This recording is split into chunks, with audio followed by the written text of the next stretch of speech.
Deixa eu trazer de volta o coronel da reserva Paulo Filho, que se junta a nós nesta cobertura, pedindo mais uma vez desculpas pela interrupção, coronel, para a gente trazer um pouquinho de notícias. O senhor havia perguntado, né, da operação, da perspectiva dos objetivos de Estados Unidos e Israel neste ataque.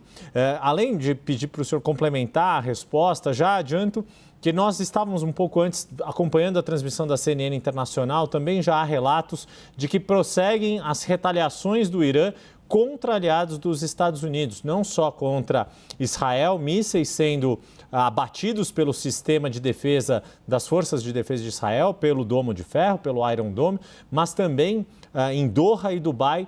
Há relatos aqui, conforme a CNN Internacional, também de drones e mísseis sendo disparados contra esses aliados.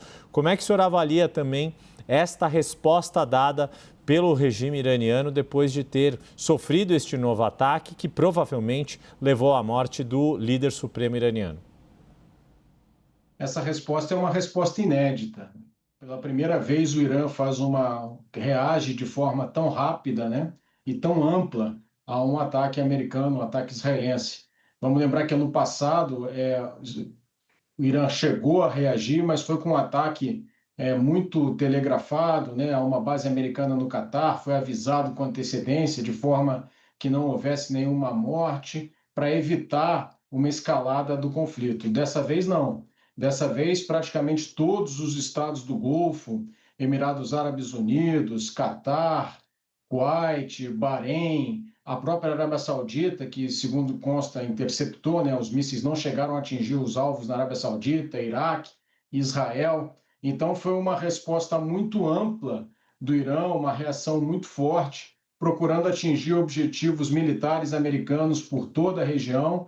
Ao que consta também, ela logrou êxito em algumas dessas instalações. Parece que a base da 5ª Frota Americana foi atingida por um míssil, parece que um radar também foi atingido, ou seja, houve uma reação relevante, sim, do Irã, e vamos ver por quanto tempo eles são capazes de sustentar essa reação, né?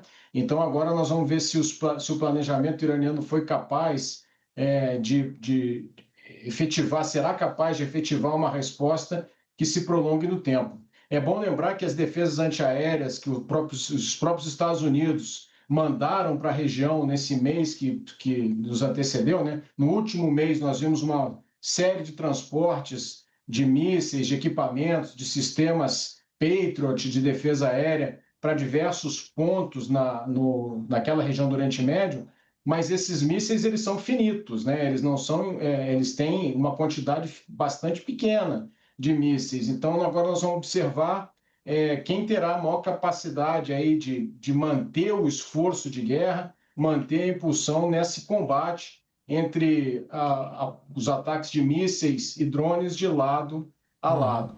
Evidentemente, o Irã está numa posição muito difícil, está sendo atacado pela maior potência militar da história, que é os Estados Unidos, está sendo atacado por uma potência muito relevante, que é Israel, mas o Irã mostrou sim que tem uma boa capacidade de reação. E vamos ver se em sendo verdade, né, a morte do Ayatollah Ali Khamenei, se quem vai assumir o governo, que provavelmente vai ser alguém da guarda revolucionária iraniana, se esse alguém vai manter esse esforço de guerra, que eu acho que é bastante provável. Podemos também falar, se você quiser, daqui a pouco, sobre o que pode acontecer no restante da região, se confirmar a morte do Ali Khamenei, né? Será que nós vamos caminhar para uma jihad, né? Para uma revolta dos xiitas em toda a região, né? Dos que seguem a liderança espiritual do Ali Khamenei? Isso é uma coisa que pode acontecer. Acho que, Paulo, fique à vontade já para, até aproveitando, né? A gente segue com as imagens ao vivo da ONU, da sede da ONU em Nova York, inclusive porque é o representante do Bahrein que está falando neste momento e é um dos países em que há, dentro da sociedade, muçulmanos xiitas também. Esse é um ponto bastante relevante, Paulo, que você traz. Queria que você já comentasse, já seguisse o gancho que você próprio sugeriu, porque além de ser o líder supremo do Irã, trata-se da principal liderança dos muçulmanos xiitas e sabemos que vários outros países ali da região, em especial os aliados, os países com maior proximidade dos Estados Unidos, têm predominância dos muçulmanos sunitas.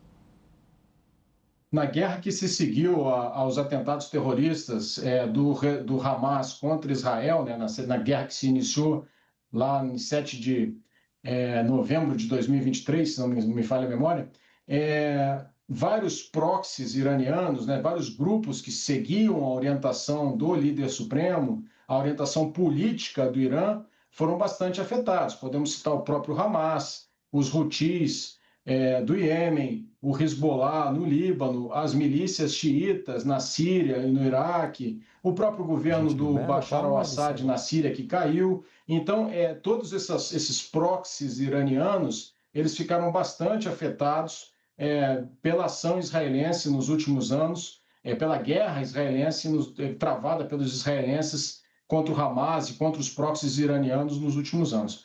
Porém, esse pessoal ainda existem remanescentes, né?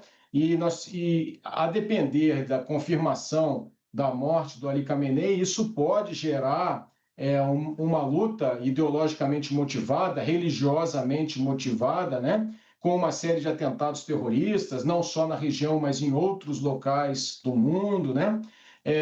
Em reação a essa ação contra uma liderança religiosa. Então, a situação ela ainda é bastante indefinida, ela é bastante complexa e ela pode ter repercussões que, nesse momento, nós nem conseguimos enxergar ainda, né? A depender do desdobramento dos acontecimentos. Mas eu ressalto, né, o ineditismo da resposta iraniana, de todos esses países do Golfo serem atacados. Isso para não falar das consequências econômicas, da atuação do Irã em um eventual bloqueio do Estreito de Hormuz, por onde passa aí cerca de 1/5 de todo o petróleo e do gás natural do mundo, né? Então, uma série de repercussões ainda certamente virão. E, à medida que formos tendo conhecimento dessas repercussões, vamos contar sempre com a ajuda do coronel da reserva Paulo Filho, mestre em ciências militares, analista de geopolítica e política internacional. Fez a gentileza de se juntar a nós neste início de noite de sábado. Coronel, mais uma vez, muito obrigado. Sempre um prazer recebê-lo aqui na tela da CNN. E certamente sabemos que o senhor ainda vai voltar ao longo da nossa programação nos próximos dias, porque ainda há muitas consequências deste ataque. Um bom resto de sábado e fim de semana para o senhor, coronel.